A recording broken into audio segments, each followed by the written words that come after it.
Good evening, everybody, and welcome to another episode of Orthodoxy 101. As you can see, I'm by myself tonight. Well, I mean, Demos is here, but I'm by myself. The reason for that is Demos has fired everybody. So everybody is gone because Demos just doesn't get along with anybody. So No, I know. Demos does mean people, but oh, that's true. That's true. No, seriously, I'm a people person. Brigittetta's in Florida. She's visiting her mother. And we've called upon a couple of other people. We're building up a cadre of other people who are interested in doing this. It's a little more challenging than you would think from the standpoint that, you know, we've got Demos, who's behind the scenes kind of producing everything. And then we've got Terry or Sam or John, who's kind of going through the questions and then trying to filter through the comments. And then you've got me that just sits here and looks pretty. Okay. As long as you know your role, that's what's important. Yes. As long as I know what my role is. So anyway, but I think next week we'll be back on. Yes, 100%. So for those of you tuning in late, we are live, and we will do our best tonight. We had a last-minute schedule change, so our schedule host couldn't make it in. However, I will fill in the role of host, producer, moderator, and all of that, so please bear with us. But before we begin, how's your week, Father? Oh, so this is pretty much kind of the last week of summer from a church perspective, because next week starts Sunday school, Greek school. We got the vehicle blessing, so we really get rolling really heavy and strong next week. So this was kind of the last week to relax, but unfortunately, there's been quite a few hospital visits, and then cemetery blessings will keep a priest busy, as many Orthodox priests already know. So, but it's been pretty relaxing, but it's going to be time to get to work next week. Sorry, got something caught there. Ooh, I'm going to get some water. Hold up. See, this is where a host comes in handy. Right. Okay. I was quick about it, though. Yes. I was quick getting the water. All right. Well, shall we just jump right into it? Let us dive right in. All right. Our first question comes from Don Javargi. I'm probably mispronouncing that. Does the Greek Orthodox Church believe that Mary is ever virgin? First question. So the answer to that is, again, Orthodoxy is not monolithic. Okay, so there's many divisions within, and I don't want to say divisions. That's probably not a good word, but there are different theological stances depending upon the fathers that you're talking to. But generally speaking, the Orthodox Church does believe that she remained ever virgin. Okay. There are some passages in the Bible that speak about that she was a virgin until, so that there is the possibility that she could have had children afterwards. But the Orthodox position generally is that once you give birth to, the Savior of the world, I mean, that's pretty much it. But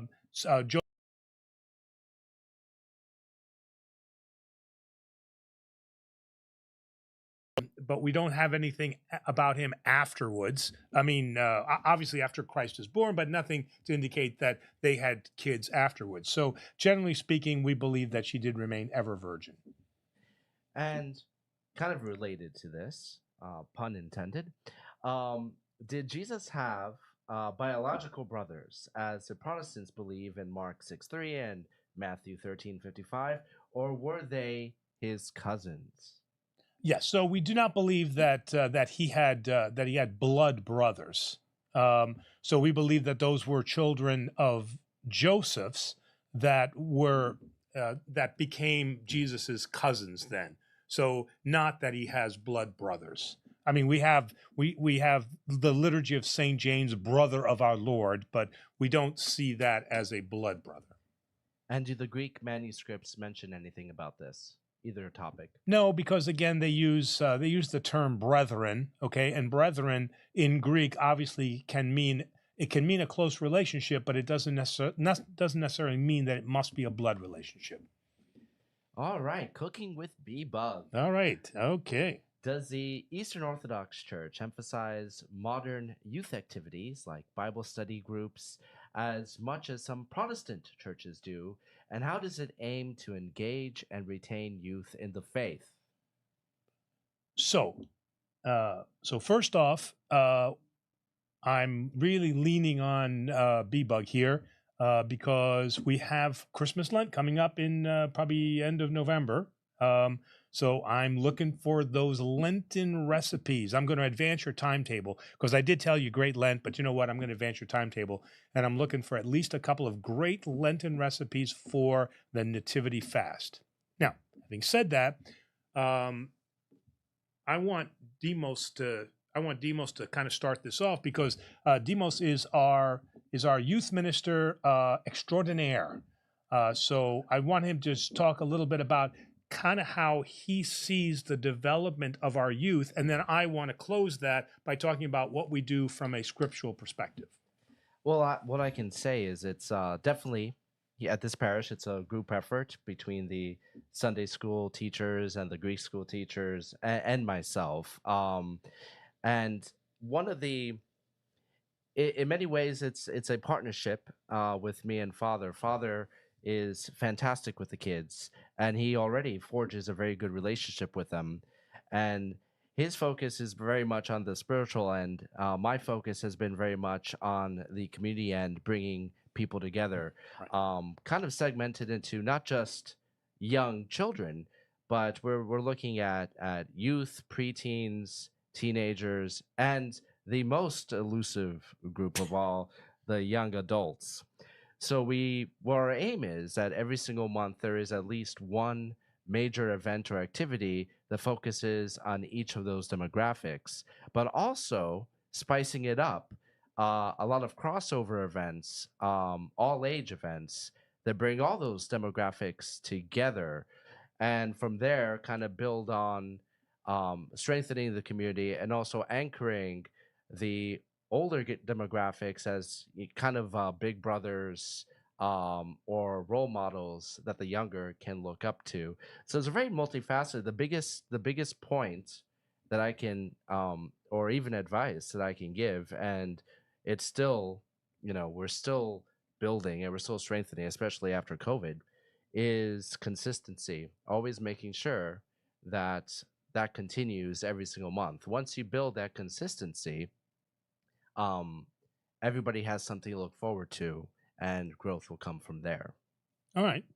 And so to close that with the beginning of B-Bug's question about Bible study and scriptural training, I have from my past experiences, I have made the decision that I don't start with that because, as Demo said, I have to build the community first. And that means that community of young adults, that community of teens, that they have a trust relationship with me and they have a trust relationship with Demos. So to just start off and say, we're having Bible study meetings, nobody is going to come. That's from my experience. Should they come? Of course they should come, but they're not coming. So if I build that community first and then there's a trust, then what we can do is take those events that we have, and a portion of those events then will become slowly dedicated to scriptural training. So again, that will come, but I'm more kind of doing it in reverse. Community first, trust, and then now I'm going to add that to spiritual layer. And that's not to say we do have weekly Bible studies. We do have that set up. I mean, you even do a digital one. Oh yeah, I do have Bible study. Okay, but for the most part, the youngest person there is in their 50s. Yeah, I mean, not everybody, right? Sarah's part of that. Um, but that's a different group of people, and what they want to do is a little bit different from the questions that, let's say, teens, little kids, and young adults are going to ask. I'm a big believer in role models, having the youth able to witness somebody following a proper Orthodox lifestyle and following those morals is going to speak a lot louder than somebody standing on a pulpit moralizing. Yes, right, absolutely. We have a question from Marcello. How does the Orthodox Church reconcile the sale of church items such as iconography and Bibles, often at hefty prices, with Jesus' teaching in Matthew 21:12-13 about not turning the temple into a market? Okay, so let's get to the core of that. What Jesus was never opposed to the tax. In fact, if you recall the story where should they pay taxes, render unto Caesar what is Caesar's, render unto God what is God, and also when they were, I think when the apostles were asking him about paying of the tax, he said, "Catch the fish, and in the fish's mouth was the coin to pay the tax." So Jesus never had any problem with taxation. What he had a problem with was profiteering. Okay, so taking advantage of those, and certainly any type of exploitation of church items is absolutely against Orthodox ideologies. So, when I go online and I see on eBay or I see on Amazon that they're selling holy water, in blessed bottles, okay, that is 100% wrong. Okay, but if and St. Paul himself talked about that every man should have a trade, and man, I mean capital M, so we're talking about men and women, that they should have a trade and they should earn their keep. Iconographers have a talent that has been given to them by God. All right. And they produce wonderful things from the church. That's their trade. Why should they not get reimbursed for that? Okay. I mean, I'm working as a priest. I'm not working for free. Okay. I'm being reimbursed for what I am offering back to God. Okay. So there's nothing wrong with receiving money for a trade that you have, whether that artist is making crosses, whether they're doing iconography, whether they're repairing, like I had my communion cups refinished and all that.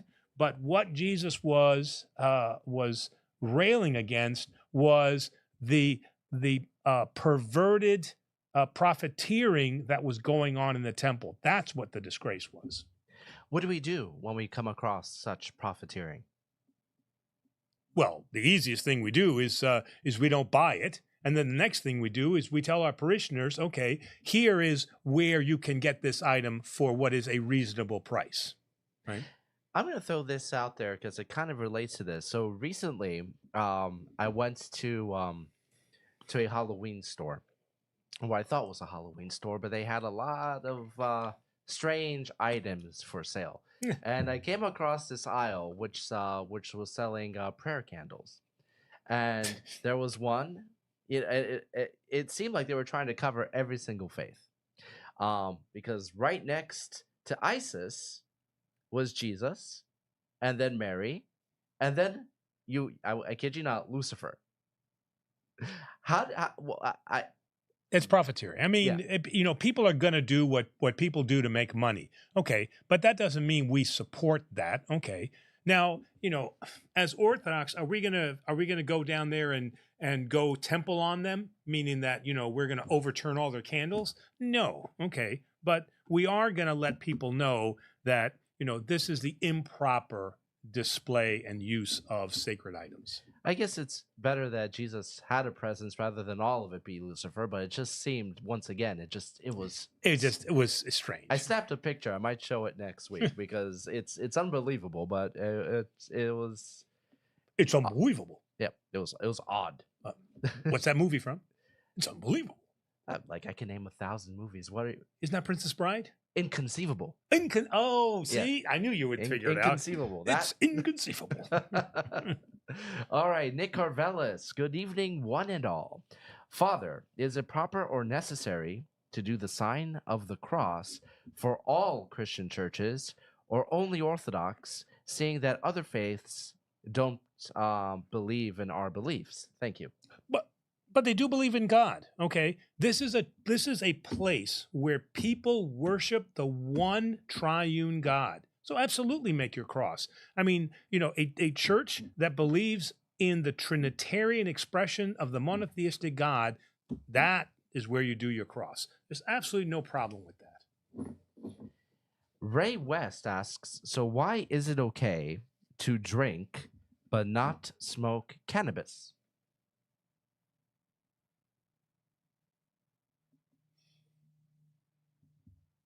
Well, okay. So now, from my for the time that I was growing up, the answer was cannabis was not a legal substance. It was considered a drug for the vast majority of my adult life. And Okay, in many places, it still is. Right. Technically, it's still federally illegal. Okay. Just to Now, point that out. But now we do have quite a number of states where it is legal. All right. Abuse of alcohol, I have seen the ravages of that. Okay. But what I have also seen personally that I've experienced with very, very, very dear friends of mine in college, obviously this was way before priesthood, and I did experience marijuana as a gateway drug. So I know people have told me, oh, marijuana is not a gateway drug. It's not like heroin. It's not like cocaine. So my personal experience of having had one of my friends, jump off the top of a building and commit suicide. He didn't commit suicide. He was just high. And I watched the other person go into epileptic seizures, and all of these were the result of marijuana being a gateway drug. So you can talk to me all you want all day long about how marijuana is safe and this and that, but I have personally experienced my friends, two friends of mine dying, and then one friend of mine, go into epileptic seizures and was basically threw his life away. And here's a guy that was going to be one of the great electrical engineers of our time, and I watched him throw his life away. So there's nothing you can say to convince me otherwise of that. So that's, for me, that's the big difference. Alcoholism is a terrible thing, but I have never seen alcoholism lead as a gateway as I've seen marijuana. So that's my personal. If I may add, you can drink in moderation. You can drink one or two glasses without inebriation, but when you smoke cannabis, the purpose is intoxication. Isn't yes, I see. Right, I see what you're saying. And on a lesser sense, I've during my priesthood, I've witnessed and experienced many younger people in their 20s and 30s who are kind of addicted to marijuana, and it's taken away their sense of what when you're motivated, that your sense of motivation, you just kind of hang out. Yeah, it's habitually addictive. It's one of those drugs that it starts off a little bit, and then you get used to it. You get used to it, and then I've had friends who started smoking it just to help them sleep, right? And then after a while, they realized they had to smoke it every night to be able to sleep. And what's worse, when they did give it up, it took them over a month to be able to sleep normally. Oh, to be sleep normally. So it does. It does have its effects. It's not the neutral drug that people claim it to be. Mr. Dos Santos, greetings and blessings from Brazil. I'm extremely happy for having received the copies of Father Angelo's book and a marvelous surprise from Holy Cross. God is good. Pray for my wife and for me, please. Okay, absolutely. You'll be in our prayers. Mm-hmm. I'm still looking forward to visiting. Oh yeah, we're going to we have to do this. We have to go to Brazil. We have to go. In fact, we're going to Rio because he lives like near Rio. So. Oh darn. I know, right? Yeah. Oh darn. Andrew Kirk asks, is there a particular way to light the narthex candles, or could someone simply use a match or a cigarette lighter? Just curious. There's no prescribed way to light it. Normally speaking, the prescribed way is light it off of another candle that's there. Okay, I mean, unless you're literally the first person there, then just take out your pocket lighter, or if there's matches back there, and just light it. But tradition is that if the candles are already lit, then you will light your candle off of one of the other candles. All right, and it just jumped on me. That's a great question that I never would have thought of. Yeah, I like that question. Love asks, why Greek? Why Greek? All right, why did the Greeks why did the Greek church go to the new calendar? So so we didn't want to go to the new calendar. The West did go fully to the new calendar, and at the and Russia and the Rus and the Slavs stayed with the old calendar, with the Gregorian Julian calendar. So the Orthodox, to some degree, acquiesced to the technology of the time, which was the fact that the Gregorian calendar was the more accurate way of marking time. But to hold on to her tradition of calculating from the Julian calendar, that's why we have this difference only during the Paschal season. So although we did acquiesce to the technology of the time, we still retained part of that tradition during Pascha. Now, Love does go on to say that that one of the bishops said that the new calendar deceived the church. What are your thoughts on that? I guess I would have to see that in the history books that I have read. I've never seen it presented as a deception that was meant to deceive. It was the technological standard of the time for marking time at the most accurate way. Okay, the West, being heavily scholastic and heavily influenced by science and enlightenment, adopted that. Okay, and the Orthodox Church recognized some of that, but at least to my readings, I have not seen anything from the history books that showed it or marked it as deceptive. Scrambled egg. Hello, I've been in the hospital for a lengthy stay and am recovering from an aggressive surgery. Ooh, okay. Father, please say a prayer for my continual healing. Hey. Continued healing. Continued healing. We can do that. Yes, our prayers be with you, Scrambled Egg. And I saw one of your messages in the chat. I will point it out to Father.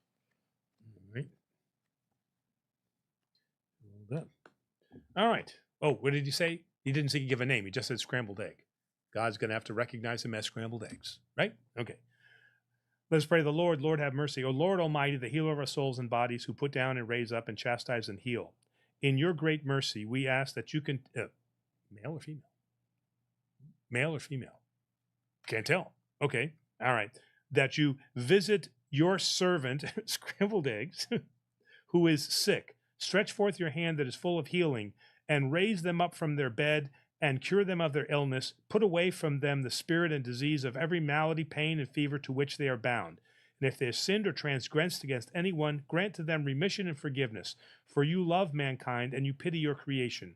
And through the compassion of your only begotten Son, with whom you are blessed, and your all holy, good, and life-giving Spirit, now and forever, to the ages of ages. Amen. I would really like to think that God stood back for a moment and thought, well, that's a new one. Scrambled eggs. Yeah. Right. That would be it. I don't think that's ever happened in history. Everybody just witnessed history in the making. History. And who knows? God could have said, scrambled eggs. I haven't heard from him in a while. Right? M3. Hello, guys. Hello, Father. I'm sending my regards and my love from Romania. Welcome, Romania. I appreciate this channel very much and all the work you do. God bless you. Well, I was going to say Bună dimineața, but that's good morning. So I'd have to learn it in... what time is it in Romania? Oh, I think they're probably like Europe, are probably at least 6 hours ahead. So it's an early. Early. It's an early. Bună dimineața. Well, welcome M3. Shaylee, hello everybody. I don't have any questions, but well, this is a question, Shaylee. How have you all been doing? Well, I think we've been doing great. Obviously, you know that President and I and Demos and his wife, Dionysia, we were all in Greece together. They were getting married near Kalamata there, so we had a wonderful 3 days with them, and then they went on kind of a European tour. Okay, saw Rome. Which is one place that we have not been yet. We lived in Europe for 4 years, got all through Italy, never went to Rome. So it was like one of those things like, we'll get to it. The first place I ever visited in Italy was Rome. Oh, okay. All right. So we were just like, we'll see that later. I recommend it. There's a lot of history. If you're going into the historical parts, definitely do not wear high heels. Not that you would have to worry about that. But they have a lot of the old stone roads. Oh, right. Which can be treacherous, even if you're not wearing high heels. And don't wear high heels in the Highlands either. Okay, because though that is. I'll remember that when I never need to remember. Yes. Okay. Or in Edinburgh, because Edinburgh. Whew, But I enjoyed Rome. I out of all the cities, because we went from Rome all the way to Lisbon, so Italy all the way to Portugal. Obviously, you saw the video from Gibraltar, France. We went France, Monaco, Spain. My 3 favorite cities were probably Florence, Barcelona, and Lisbon. I very much enjoyed. Wow. Okay. All right. So I'm definitely looking forward to going back. But Shaylee does have a question further down, so I'm just going to skip to that real quick. What is a sponsor when a catechumen becomes Orthodox? So the sponsor is exactly what the name implies. It's somebody that was willing to stand up for that person and to say that they are a viable candidate for the Orthodox faith. Now, obviously, the priest has gotten to know them, but also this is a person that is going to help introduce the candidate to the community, is going to help them in the Orthodox education, but also has sponsored them from the standpoint that they feel that this person will make a valuable and a dedicated addition to the Orthodox faith, that they're not in it just because somebody told them, yeah, this is good or something like that, that their intentions are real. So there is multifacets to being a sponsor. All right, I had to kind of translate this in my head. Chasa, welcome to the channel. Ask what I'm going to restate it a little bit.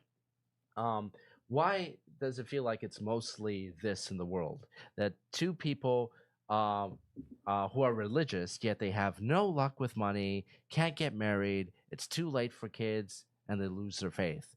Versus 2 others who are secular, they fool around, they have luck with money, kids, but they repent when they're old. Why does it feel like it's like this? Well, I mean, there are certainly instances and situations like that, but I don't, in my experience, my lifetime experience, both in priesthood and out of priesthood, I haven't really found that to be the preponderance. Most of the people that I've met who have no interest in religion and have no relationship with God whatsoever, all right, are never happy with what they have. It's never enough. The house isn't big enough. The car isn't nice enough. The wife isn't beautiful enough, or the husband isn't handsome enough. So they're always trying to fill the cup up. So although they may seem happy, they're always chasing something that can never achieve. All right. So that's been my general experience. Those people who do have a relationship with God along a very large spectrum, some come every Sunday, some don't come as often, but they have that relationship. They understand that there's something bigger than themselves who has created them and made them for a purpose higher than just seeking out possessions. Those people, many times, as Jesus has told us, have suffered in their lives. Okay, and they've gone through enormous suffering, but because they have that inner peace that only Christ can give, they are generally joyful. All right. Now, sometimes, they have it where they also then are blessed by God, as Job was. But sometimes, just because you believe in God does not necessarily make you the best accountant. So sometimes those people, because they have sometimes a misguided view of what is a Christian marriage, and let's say they say, well, in a Christian marriage, the husband is responsible for everything, and so he will do all the accounting, even though the wife is the one, and I've seen this many times, even though the wife is the one who actually is the accountant in the family and knows how to save. Because she feels this is a Christian marriage, she gives it to the husband, and then the husband is a spendthrift, doesn't know how to save for anything, spends it on alcohol or gambling or whatever it is. So just because you are Christian does not necessarily make you smart, okay? So in that sense, you need people that are around you. That's one of the things the community does, is the community can come together and say to that man, you know what? You're spending your money like crazy. You ain't taking care of your kids. Maybe you should hand the reins over to your wife for the finances. That happens in a community, but that can't happen without God and just being on your own. WS has an interesting response to the earlier question about Mary's lifelong virginity, pointing out that Jesus entrusting Mary to the care of the Apostle John indicates that she had no other children.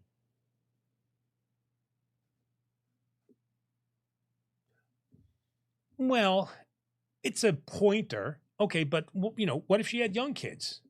Those 10-year-old kids aren't going to take care of her. So John is the one who can earn a living. It doesn't necessarily mean that she didn't have kids, right? But if the Orthodox Church believes that she was a never virgin, then she didn't have. That's what I'm saying. That's what the church believes. The church believes that she is ever virgin. Okay, but I can't. But that's not a statement of proof. Yeah, right. That's not a statement of proof. Nor is the Apostle John, right?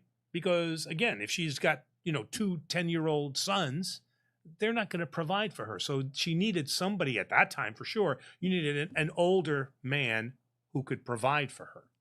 So some would say it's evidence, but not necessarily proof. Proof, right. Evelyn Bunte says, it's funny, I'm in the middle of production on this video. If time is our friend, I will have it out tomorrow, if not next week. Evelyn Bunte says, I've been reading and I've been seeing a lot about toll houses. Is this real or valid? I'm just confused on the whole concept and if it's widely accepted by the church. So, we have an interesting book here, and I know you can't hear me as I'm looking for this book. And he left us. And he left, but I'm still talking, right? So, here it is. Okay. So, see, I can find it pretty quickly. So, η ζωή μετά το θάνατο. All right. So, it's interesting. This book has now been published in English, except for the last chapter on toll houses. I thought that was interesting. The last chapter on toll houses is not published in English. But what he says, the Metropolitan Hierotheos of Nafpaktos, say all that 3 times fast, okay, is very well respected in the Orthodox community today, and he has a chapter entitled, Yatotelonia, which is about the toll houses, okay, concerning the toll houses. And he says that there is many fathers of the church who have spoken, and in fact, I think over 120 of them have spoken about the idea of a toll house. All right, but what Bishop Hierotheos says is that we must, in the first place, be very careful that we properly interpret the symboliki glossa tis Agias Graphis, the symbolic language of Scripture. and that we don't take things that's not everything literally. Okay, so longer answer to your question is that generally speaking, there are issues and problems with toll houses. I think we go a little bit more into detail in the video that's going to come out. But while it's accepted by some Orthodox, it is generally not Orthodox theology. All right, Nicholas asks, do you consider ever doing two-way Bible study classes, Zoom, plus in person at the same time? And some others are asking about the digital Bible study. I probably should just jump in, and if I may say that the Bible study is pretty much it is mostly focused on local, Correct. on parish level. Let's be realistic. We have over 17,000 subscribers, and even getting 1% of that in can overload that Bible study to the point where it won't really be effective. However, if you go on our website, under education, we do actually provide the audio recordings. Both the audio and Yeah. the study notes. Yeah, the audio recordings and the study notes Mhm. of those sessions, as you know, as a kind of a concession there. Maybe down the line we might kind of consider something, but let's be honest, if we were going to do this on YouTube, if we're going to do a digital version of this is, with the amount of people we get, this is probably going to be the closest it's going to be. It's going to be nonstop questions. Right.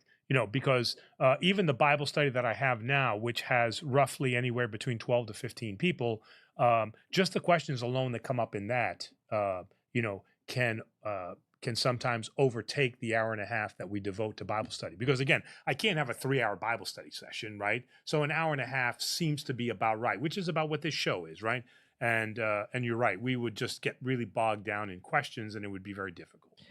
However, maybe in the future, maybe we might even do this once a month, once every 2 months or something. We could have themed episodes of Orthodoxy questions answered. Maybe that's something that we can discuss. Actually, that's kind of a cool idea that we could take, like let's say we took one of the Gospels, whether it's Mark or whatever. Of course, we can't take Ringo though, right? We have Peter, Paul. No, probably no. We'll have to stick with Paul. We'll have to stick with Paul. Unless you follow the theory that Paul is dead. The conspiracy theory. The conspiracy theory, yes. But I think what we could do is take sections of that. And I think that might be an interesting other show that we could do, where we would just do a short section, maybe for about, a 15 or 20 minute dive into a particular section, whether it be a parable or something like that, and then open up questions just to that pericope that we've looked at. I like that. It's kind of a cool idea. Yeah, we'll mix things up. Okay. All right, jumping a little bit ahead to make sure every voice gets a say. Brian asks, some people in countries such as the Philippines, the United States, and South Korea choose to circumcise their boys for cultural and health reasons. What is the stance of the Orthodox Church on this? That circumcision is not required, as Paul says. Circumcision is not required for salvation, but neither is uncircumcision. Neither is circumcision nor uncircumcision is necessary. I mean, not that you could uncircumcise, but not circumcising. Okay. Yeah. Right. Not circumcision. Circumcision nor not circumcision. Okay. All right. But I did Is that like being born again? Yeah, you cannot be be born again, or you cannot be circumcised again. But one of our devoted listeners, Diane, sent me quite a few articles on the health benefits of circumcision. Which is something that I am a believer in. All right, Greek 70s. Have you heard of one brother, Nathaniel Kapner, of the Russian Orthodox Church? And if you have, what do you think of him? No. Nope. does not ring a bell. And I don't know if this specifically applies to your question here, Greek 70s, but especially if there are others, priests that have YouTube channels and so forth. I don't know if this is the case here, but we try to avoid talking about what we think of others in this space. Unless it's something particularly newsworthy. That's the picture that comes up. That's not a very good picture. Yeah, I that guy looks angry. Ooh, that's very angry. Okay. Well, we'll look into it. Marsha Magic, doesn't the Bible talk about strong drink? Strong drink. It talks about drink. I mean, clearly it talks about we have the story of Noah, right? Certainly, right? Getting drunk there. And funny enough, that did come up in this week's short about can priests go to bars. Oh yeah, yeah. So hey, everybody, let me know what you thought of my my Rat Pack. That's one of my favorite posters in my office. Is my Rat Pack. Curious to see what you guys thought of that. But anyway, there is obviously the 20 or 30 gallons of wine that was made at the wedding at Cana, right? Which was like very good wine. So I'm sure that description means it wasn't weak. All right. So I'm trying to think of where it's actually said strong drink. So certainly alcohol is present throughout Scripture. All right. But I'm trying to think of where it would have said strong drink. Well, this might be, unless if Marsha, if you can mention a specific instant of what you're referring to here. Otherwise, I'll add that to research. Unless you just found something. Yeah. Okay. It seems like yes. In fact, now everything that I have found. Oh no. So is Old Testament except for they gave me one. So let me just read it off here. One from the New Testament? One from the New Testament. All right. And it is and somebody did mention how they enjoyed the drunk Noah joke from the Oh, they did. Okay, good. All right. That is a weird story. That is a strange story from the Old Testament. The story of Noah getting drunk and right. And him getting punished for covering him up, right? I mean, but it wasn't because they all turned, right, as they covered him, but he looked upon his nakedness. Yeah, I mean, I would have to research that story again. Obviously, it wasn't a virtual Sunday school worthy story. But there must be a little bit more to it. I'd be interested to find out. And so in Luke, it talks about Saint John the Baptist, and it says she's talking to the angel says to Elizabeth, "You shall call his name John, for he will be great in the sight of the Lord, and shall drink neither wine nor strong drink." Okay, so in this case, all right, what we should do is just that kind of an interesting point since they do both. So let's just give a look here. All right, and let's see what we've got in Greek since they give both of those. All right. And while you're doing that, M3 says in Romania, it is 2:30 a.m. now. So, buona dimineața. Buona dimineața. Thank Buona you. dimineața. Goes just as well. Oh, good. All right. So, all right, 15.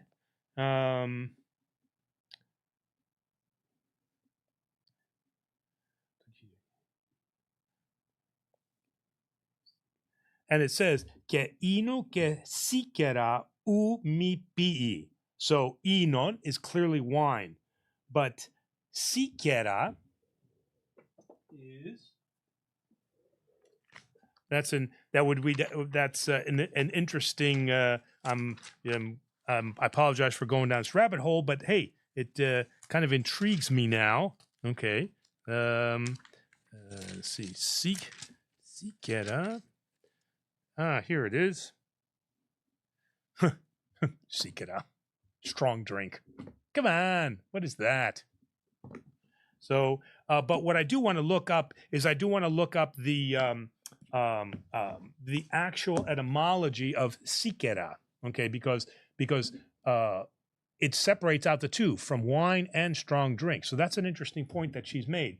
But the rest, there are quite a few Old Testament verses that use the term strong drink specifically. So. All right, PF Stats wants your thoughts on this. A priest said that Christ didn't touch Greek temples and is son of Zeus, and ashamed that most don't understand the scriptures and politics, but toward the second temple veil. Different God, as Christ said. Wow, I'm going to need a better explanation because I don't know if he's making he says that Jesus did not touch the Greek temples and apparently is the son of Zeus. Well, I mean, obviously the Orthodox Church is not going to agree with that. If that's what the intent of that statement is,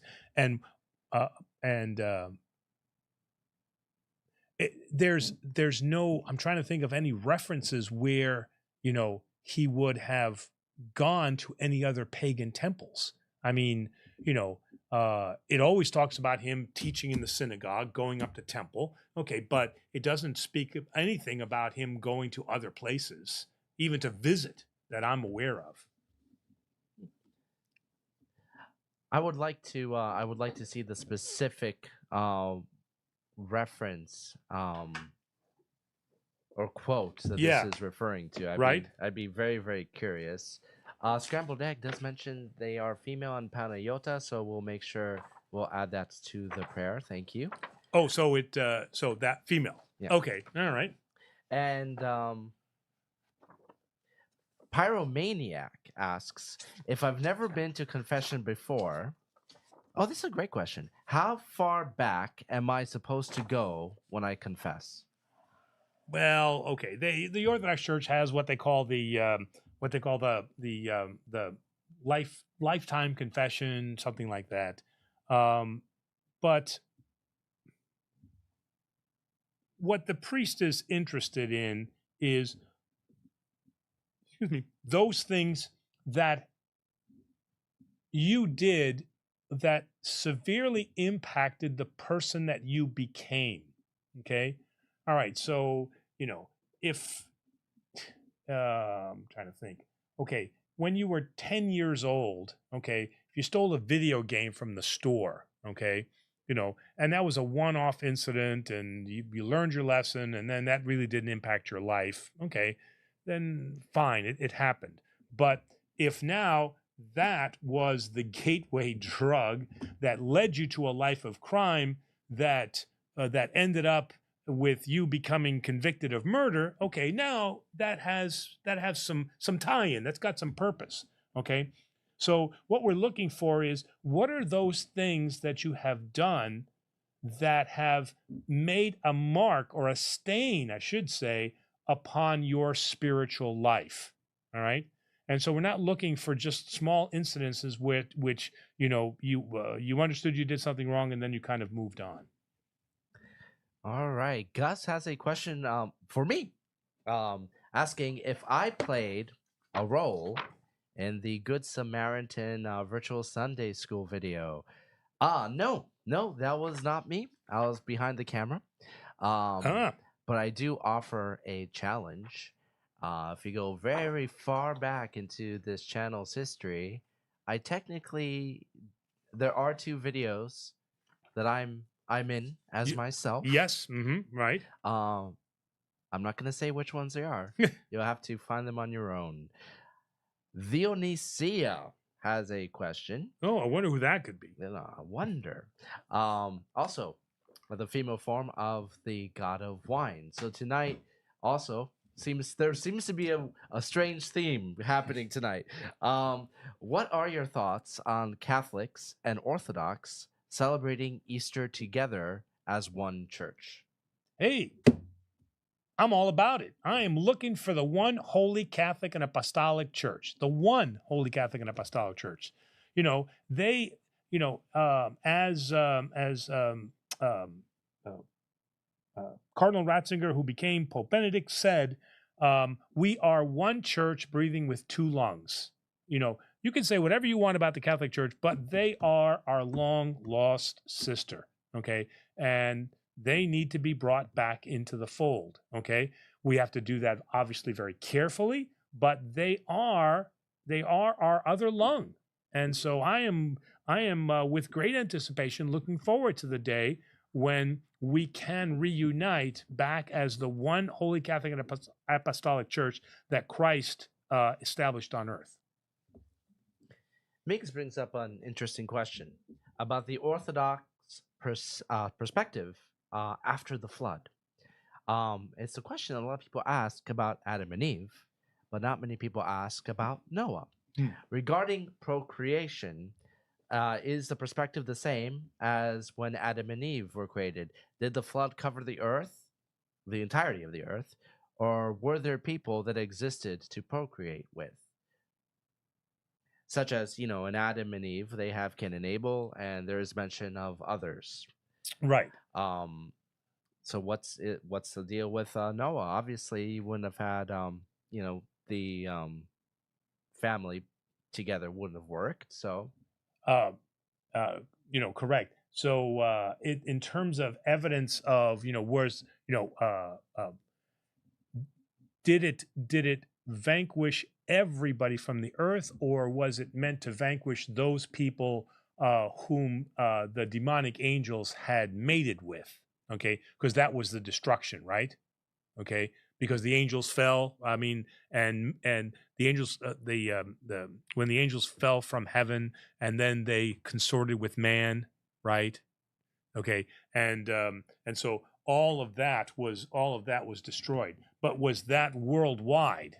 Okay, or was that a particular particular area? So that is,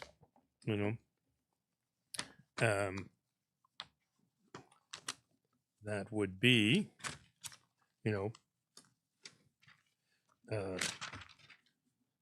so we have here, behold, I'm establishing my covenant with you. So God blessed Noah and his sons and said to them, increase and multiply and fill the earth and have dominion over it. So it sounds like they're, now what do we say here?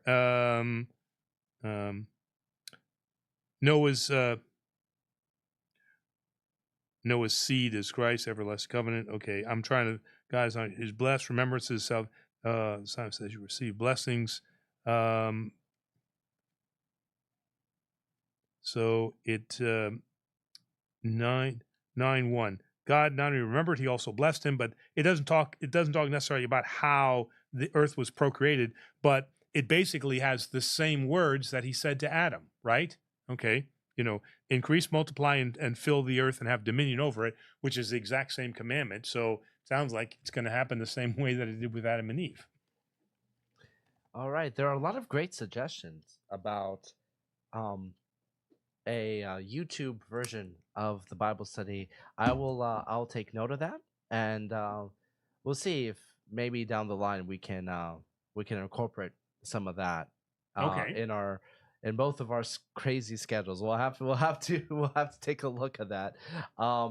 Costa asks, "Hi, is it preferable to not be related to your spiritual father, even as far as cousins?"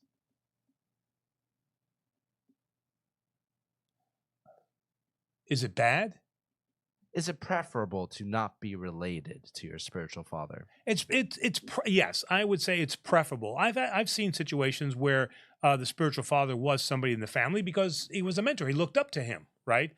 And so he did become a spiritual father because it was somebody in the family that he looked up to. All right. So it's not unheard of, but typically speaking, it is, if it's possible, it is preferable to have somebody that is not within your bloodline, because I think that they can sometimes speak a little bit more frankly to you.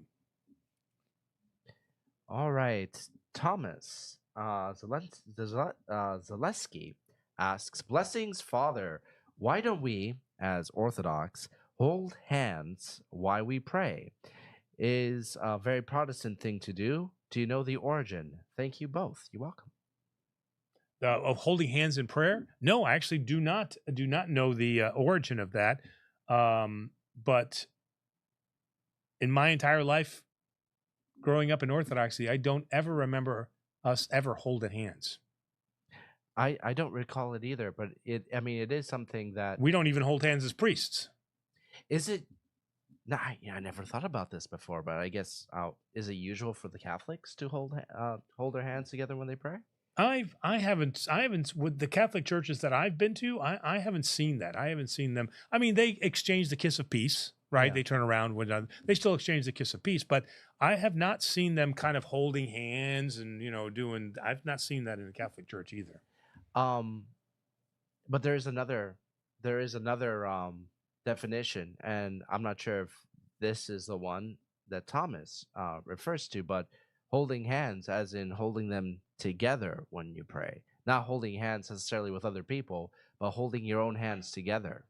No, no, no, that certainly is not in any way an Eastern tradition to hold hands in a prayerful manner. That I have seen in Catholicism. Yes, because you've seen this, and they have the rosary around it, right? Yeah. I have seen that, but no, I have not seen that in Orthodoxy. But where the closed hand origin is, that's kind of interesting one. That'll be I have to add that to our shorts list if the answer is less than a minute, because I would love to do a deep dive into the origin of that. Because there is, if you think about it, it is kind of, this isn't a criticism, but it is almost kind of ritualistic that you have to do this position to be able to pray. Correct. Right. So with an Orthodox prayer, what is the traditional way that an Orthodox person prays to God?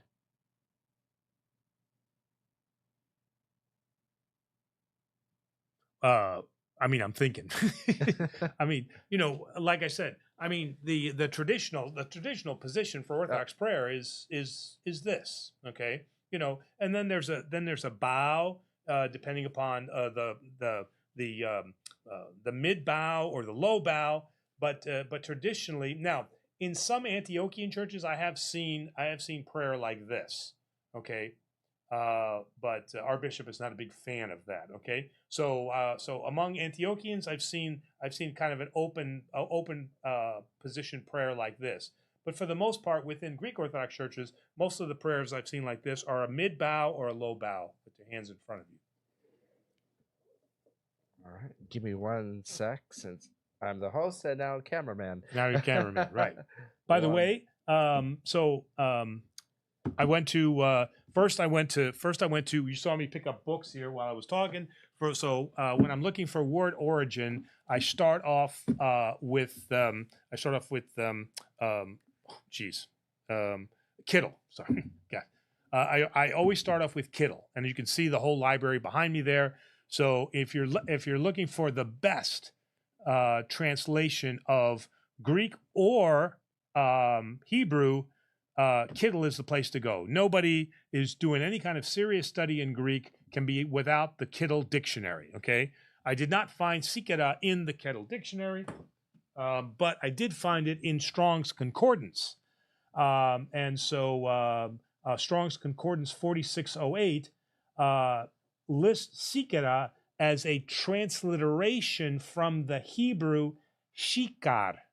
Okay, and this is a drink that is fermented from fruits, grains, dates, but not distilled. So fermented but not distilled. So it's not like we would call whiskey or gin or something like that, but it is fermented from from products that we would typically talk about today as liquor as opposed to wine. So we can translate Luke as John did not drink wine nor liquor, and that being fermented from grains and things like that. Okay, but the difference being no distillation. Miggs is in with a super chat, a follow up to the prayer question. Some Catholics do hold hands during the Our Father in Mass, Oh, but the okay. priests say we're not supposed to. I think it goes on to say, or the open arms posture isn't allowed either. The open arms posture is not allowed. Yeah. Wow. Okay, I did not realize that. All right, jumping back up, I'm going to try to word this from WS. The church to not pay taxes, it is subject to the government and politicians. So before I even get to the question, let's cut there. Let's stop there. The church to not pay taxes, it is subject to the government. I would think if the church paid taxes, it would be subject to the government. Well, everything is subject to the government, Yeah. but we are considered a nonprofit institution, right? And we have certain exemptions, right? As a religious institution. So it goes on to say the emperor imposed, which doesn't it kind of indicate they are partly the head, since if it does not go to their way, then issues. Well, in Byzantine times, under the Ottomans, no, I'm sorry, not it's Byzantine times.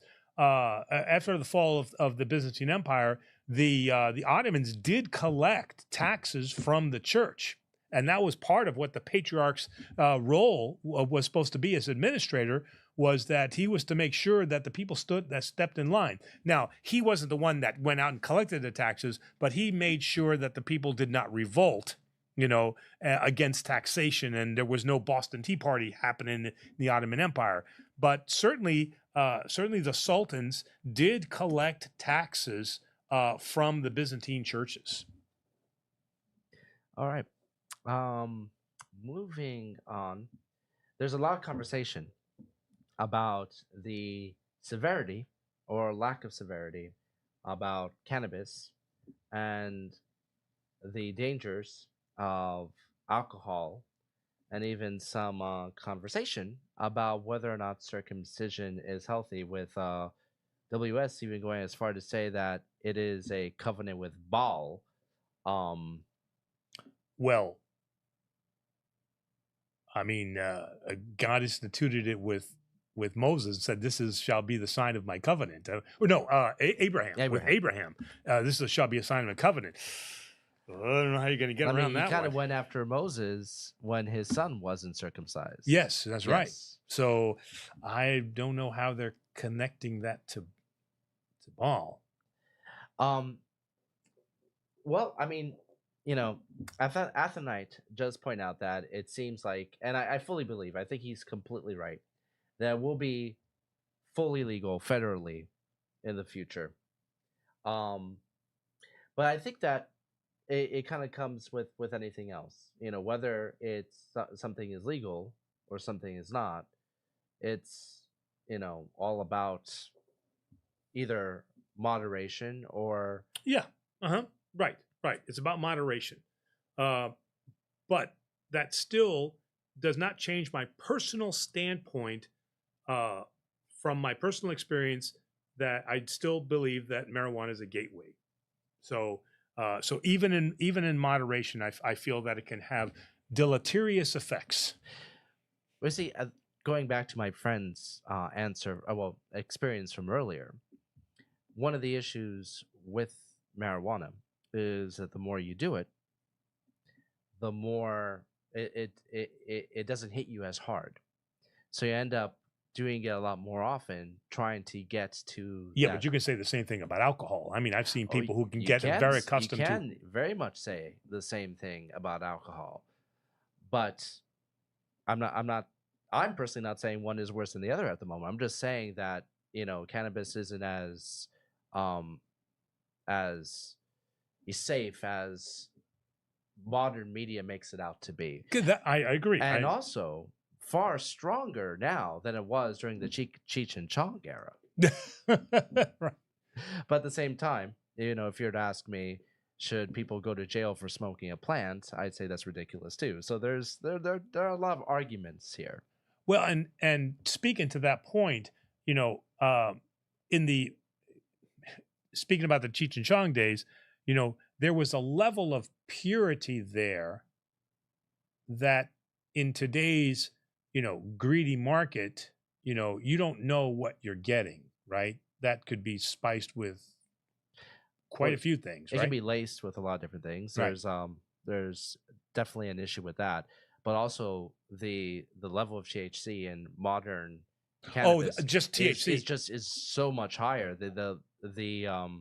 I was reading an article recently that said that basically, the level that they had during the Cheech and Chong days, they throw out today. It'd be considered too low. Wow. Okay. All right. Without going into details, but once again, where is that leading us to? I will say this. The thing that drives me nuts is we're obviously and rightfully very, very hard on people driving while drunk, while intoxicated. Right. But ever since it entered the gray market in New York, and I think it is, depending on what part of New York you're in, it's still a gray market. Everybody, I feel like there isn't a single day where I don't run across somebody smoking in their car and driving. I mean, the car drives past you and you get a whiff. Oh, wow. The other day I went to the gas station. There's somebody in the gas station smoking in the driver's seat. And nobody's saying anything. Nobody's cracking down on that, it seems. To the point where you see it every single day. It's insane. I don't know how would you communicate to the youth, the Orthodox youth, about the dangers of marijuana? I would do it the same way I did on the program tonight is through my own personal experience. I mean, there's there's nothing better than personal experience, right? If I don't have any experience with it and I say it's bad, you shouldn't do it, and they're like, what the hell do you know about marijuana? But if I can speak from a position of authority that this is what I have personally witnessed, okay, then I think that holds a much stronger argument. So, I'm not going to argue about its legal, the legal position. I don't really care one way or the other about the legal position, but I understand the effects of it, and that's where my argument stems from. All right, getting back to the show, JC and off the soapbox, JC319. As Greek Orthodox, should we publicly condemn the opening ceremony of the most recent Olympics? I think that I believe that what they did was directly, regardless of what they say, there was a direct intention to be insulting and degrading to the Christian church, to Christianity. Okay. And it is our responsibility to speak against that. Okay. I'm not going to boycott the Olympics because, that's not fair to all the great Olympians who go there from all the different countries. But to the Olympic Committee itself, I think we should also address something that says, why would you allow that kind of ridicule to occur when you would not necessarily ridicule Judaism, Islam, Buddhism, other things? Why are we as Christians singled out to accept that level of insult? Because we don't threaten violence against people who insult us. I mean, that's definitely, for at least one of your examples, is true. Yes, yeah. So there is that threat, but that doesn't stop us from speaking out. Okay, fine, that we don't issue retribution with violence, but certainly there has to be something that we stand up and claim back the dignity of our faith. I agree. It was crazy. My wife who was also named Dionysia. I remember she saw that opening, and they bring out Dionysus at one point. I remember her screaming at the TV, Oh, "I'm not blue," because it was. oh, Oh man, I hope that dye washed off. Otherwise, that guy would have looked like a Smurf for oh, several for days. okay. All right. Ethan asks, "Have you all been watching the TV series The Chosen? Oh yeah. Mm-hmm. Are you caught up?" No, I haven't caught up. We got busy over the summer, and so we kind of fell off. So, but when Terry gets back, we're looking at kind of getting back into the other seasons. As I mentioned, Terry and I have been enjoying those seasons because although they take some poetic license, clearly some of the things that they have in there are not in the Bible. Okay, so they've extrapolated somewhat, and I don't necessarily have an issue with that to provide some kind of poetic backstory to that. They haven't that hasn't compromised what is the biblical message. All right, and I do think they've added a a personality to the disciples that really brings them to life. Like, Peter is described as, very rambunctious. What's that when you're hot tempered, but also when you're quick to action, right? You want to act, and you want to get going. So they really I think nail that on the head from the descriptions. I'm not sure where they got the whole autistic thing with Matthew. I'm not really sure where that came from. I don't know why, because they, um, I thought they did I thought they. I haven't seen the series where Judas kills himself, but I like the way they've Spoiler alert. Oh yeah, that's right. Okay, yes, yes. Spoiler alert. But I like the way that they're developing the Judas character. They're not showing him as that he was always motivated by greed. I think that the way they're showing it, that he kind of fell into that and then was overtaken by that. I like the way that they did that. So overall, I'm very pleased with the way that they did that. Well, season 5 is supposed to come out early next year. I think is the last projection I saw. So maybe you might do a reaction if you catch up by then. All right. And do you happen to know season 5 is going to pick up where? I Go. I haven't seen that much of it. I've seen only the first season. You're much farther than I am. Yeah, because I think I think we've actually started the third season. We finished the second season, and we're starting the third season. I don't know. If people are interested, let us know in the comments. Would you be interested in an Orthodox response to The Chosen? Oh, that would be kind of a few people have asked about it, but before we actually delve into it, I'd be curious to see if there's more interest. But that's my general, I mean, they'd have to be asking specific things like what did you think about, the episode on the wedding, that I can make comment. But there's no real more generic comment that I can make than what I just said. All right. Kesire the One, I hope I pronounced that correctly. All right. Are sins scalable in the sense one sin is worse than another? Sin is sin. Just curious. God bless.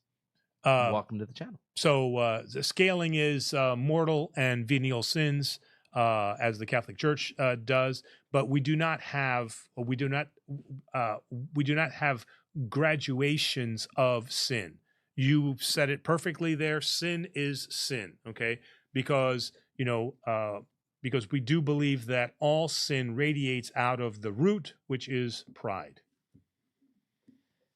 Now this is a comment, but Chuck Finley is asking me something, or is it Sam X? I wonder. Mentions that cannabis gave him a derealization and it never went away. A derealization. Like, I guess that definition could be up to your interpretation. I know some people have had issues dreaming. Oh wow! Okay. Yeah. That same friend, we couldn't sleep for a month. Mm-hmm. After he started sleeping, gave me a call. He's like, I'm seeing the most vivid dreams ever. Now that He's off of it. he's off of it, so I guess there's an effect, and apparently that's not uncommon. No, So- wow, okay. Jumping back up, M3 is psaltic music more appropriate than a choir in an Orthodox church? I feel like psaltic music, if I'm pronouncing that Yes. correctly, produces something in the soul, like a feeling of repentance and humility. I don't feel this when the choir sings. I'm, and I really, I can't argue with that. Byzantine music, I believe, can express emotions, I think, better, not much, but better than choir music. Be, because of because of the 8 tones that we have, it gives us a freedom of expression to be able to spiritually sense what's happening when they're read. So when you listen to the hymn of Cassiani, which is which has its sad parts, because it's done in that tone too, it just has this very eerie feel to it, and you can sense, you can feel the emotion that's in there. So I do feel that Byzantine music is much more, can capture those nuances of emotions better than choral music can. So that's not to say that we haven't heard operas where you get a sense of not understanding the words, but just from the way of the sound of the music, you can interpret what's going on. But there is, I think, because of the 8 tones, there's a much higher degree of nuancing that can happen in Byzantine music. Hang on, Psalmist. I have a correction from your longtime host coming in. Uh-oh. She says they said Celtic, not Byzantine. Oh, they said Celtic? Oh, okay. Well, but I thought Celtic is still Western, isn't it? It's still it's not Byzantine music. Celtic can have that very eerie kind of sense to it. It does have that tonality to it. Is similar in respect to Byzantine, but Celtic music is still read off of a Western staff. All right, M3 has another question. Is homosexuality treated by the church like any other sin or passion? And if so, can it be healed like any other passion through confession, holy unction, prayer, etc.? Can be healed through confection? Yes. Yes, You just have to eat a lot of yes. chocolate. Okay, it can be healed through confection. So the answer is yes. In the Orthodox Church, homosexuality is treated as other sins. It's treated with mercy and compassion and an understanding that all of us in our own way are sinful. Okay? So it's understood from that perspective. So we feel that from this, sometimes from a Protestant perspective, they have gone way overboard in accentuating homosexuality as a sin, but then on other things that are clearly sins, gluttony, divorce, adultery, all of those, they kind of, this is kind of human nature, but they emphasize this. In the Orthodox Church, everything is equal. That's why we don't have the graduation of sins, okay? So now, is the last part is, but the bottom line is that it must be treated with mercy and compassion and recognizing the image and likeness of God in every person, regardless of what that sinful nature is. Now, part of the question was... Well, the second part is... can it be cured? Yeah, but then now we're talking conversion therapy. No. So the Orthodox answer to that is no. And in fact, it's the answer is given to us by St. Paul. St. Paul was given a thorn, quote unquote, that he had to endure. Okay, and this is the way the Orthodox Church sees that this is something that is that for whatever reason is an urge that is given and that has to be dealt with. We have quite a number of monks who do have a homosexual tendency, but they do not act on that through discipline and through conquering the flesh. They have been able to not eliminate it, but they've been able to have dominion over it. So from the Orthodox perspective, this is not something that is cured through conversion therapy or anything like that. Joe Paddington says that in 2025, Catholics and Orthodox will be gathering in Nicaea for a co-commemoration of the Council of Nicaea. And you mean of the latest 2016 synod that we had, or just in commemoration of the one that was held in 316, or? Okay, so I'd like to look into that.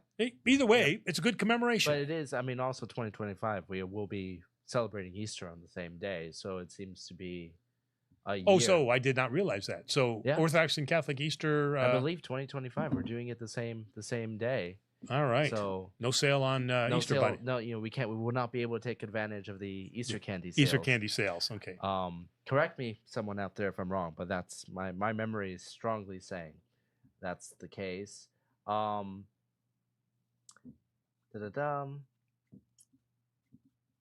Oh, Chuck Finley about derealization says it involves a persistent or recurring feeling of being detached from one's body or mental process, like an outside observer of one's life, and or a feeling of being detached from one's surroundings.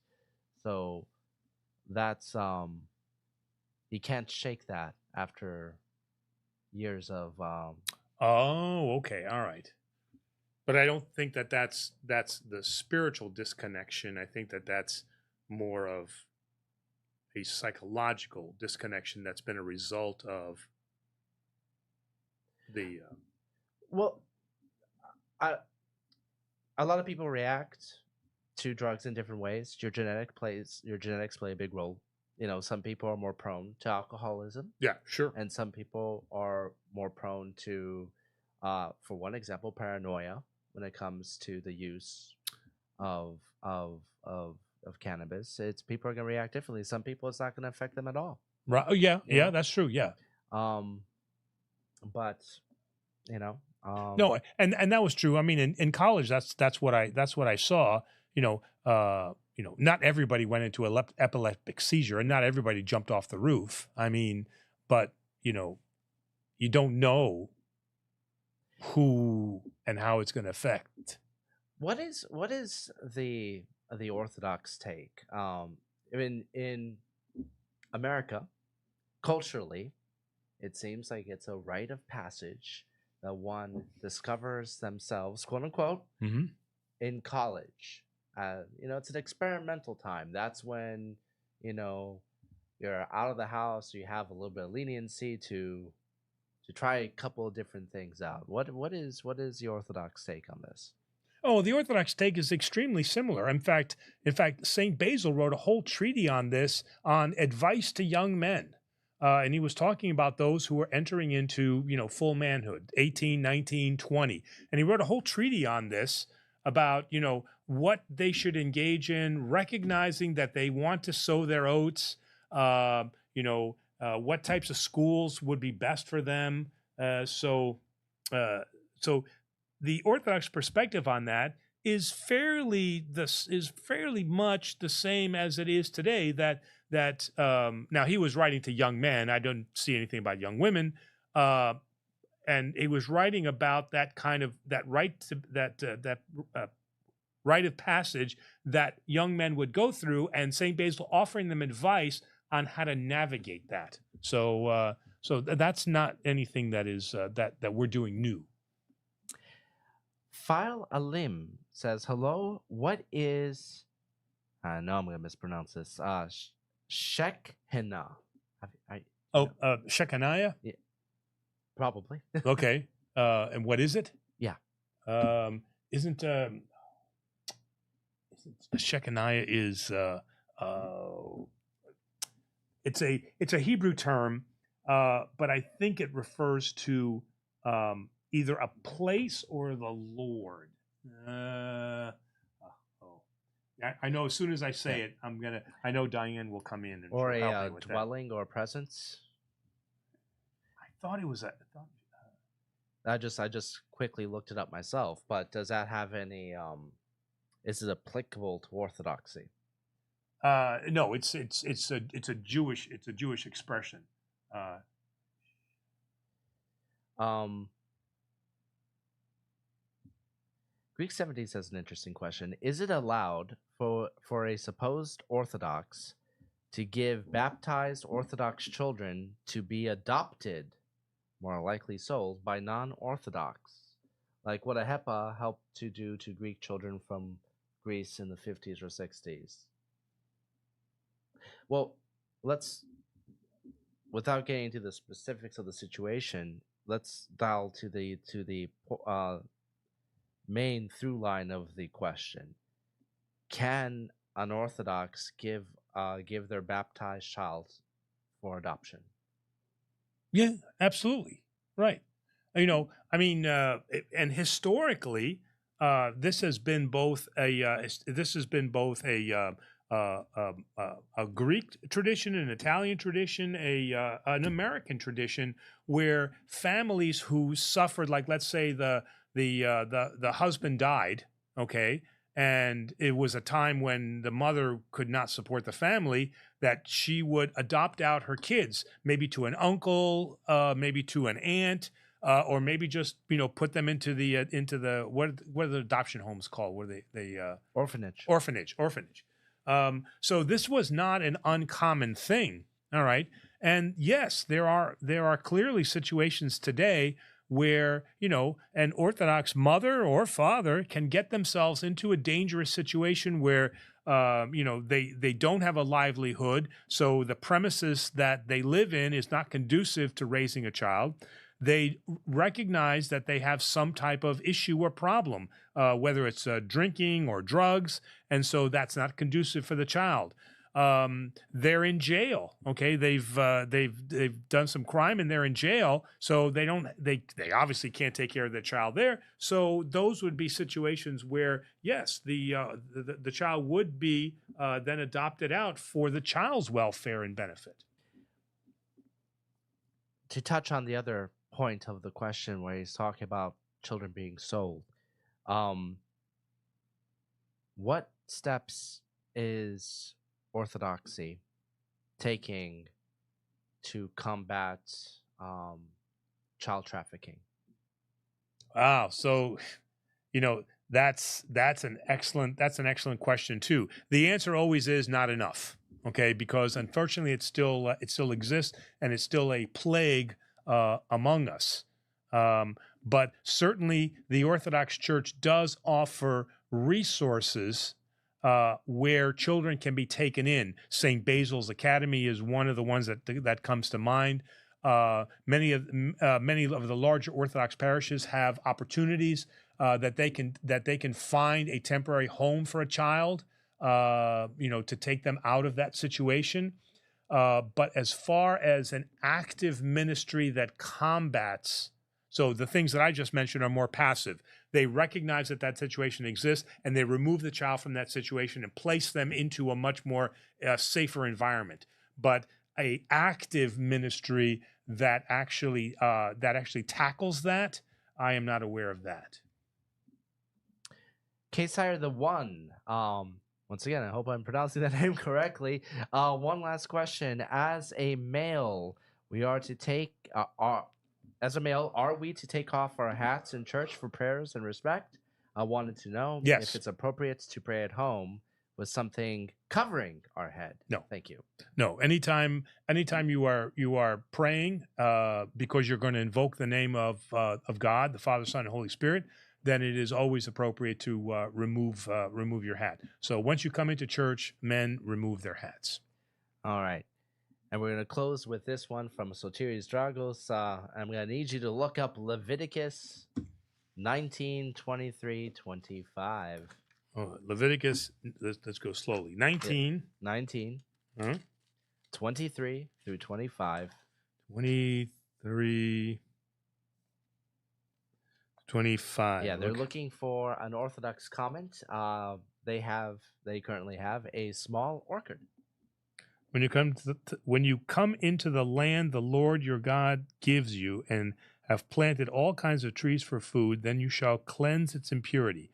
3 years its fruit shall be impure to you, shall not be eaten. But in the 4th year all its fruits shall be holy. Praise the Lord. Then in the 5th year you may eat of its fruit, that it may yield to you its increase. I am the Lord your God. So what he's wondering is this what I have to follow? Unorthodox response. So they currently have an orchard, so they're curious. So the answer here, and actually, give me one second here, because so we turn here to Leviticus, and we turn to 19. Okay, and that is 23. I think he said, right? Leviticus 19, 23, 25. Leviticus 19. Are you looking for the Greek translation? No, I'm looking at because for us, Saint Jerome's commentary is also to a large extent Orthodox also, because the Orthodox Study Bible does not make a commentary. So before I say anything, I just want to look. I just want to look in here. Okay.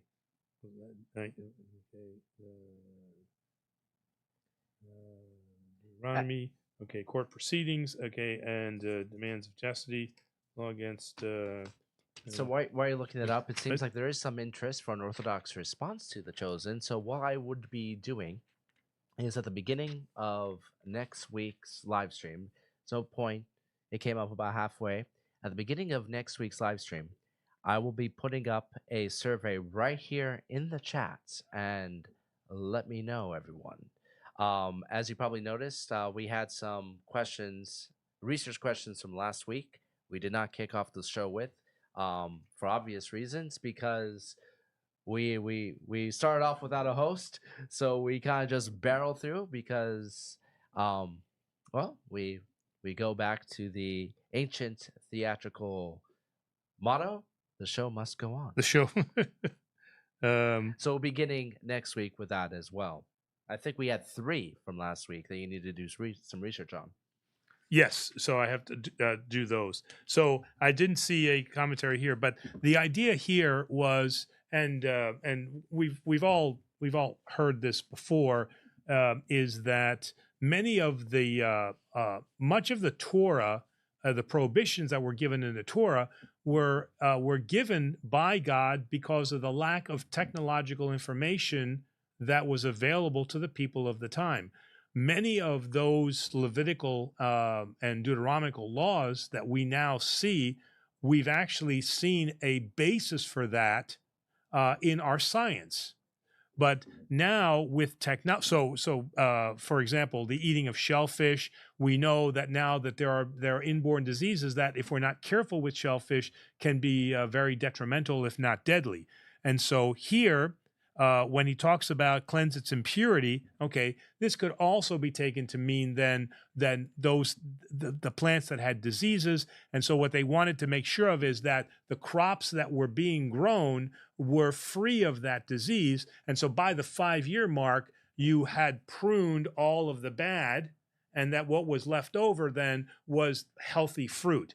And so now, today, we know that the gardening methods that we use overcome a lot of those things that were not, the technology that was not available at that time. So do we have to follow this? No, as St. Paul's told us, we are free from the law, okay? So, and we're free from it in the sense that we understand what are the nature of diseases and how this can hurt us. So God was doing this to protect the Israelites. But now we have a better understanding, and God has revealed to us, that technology. So it doesn't mean that we have to follow that prescription. All right. Did that make sense? I think so. Okay, so I think so. Sorry, I got wordy. All right. Well, that brings us to the end of tonight's episode.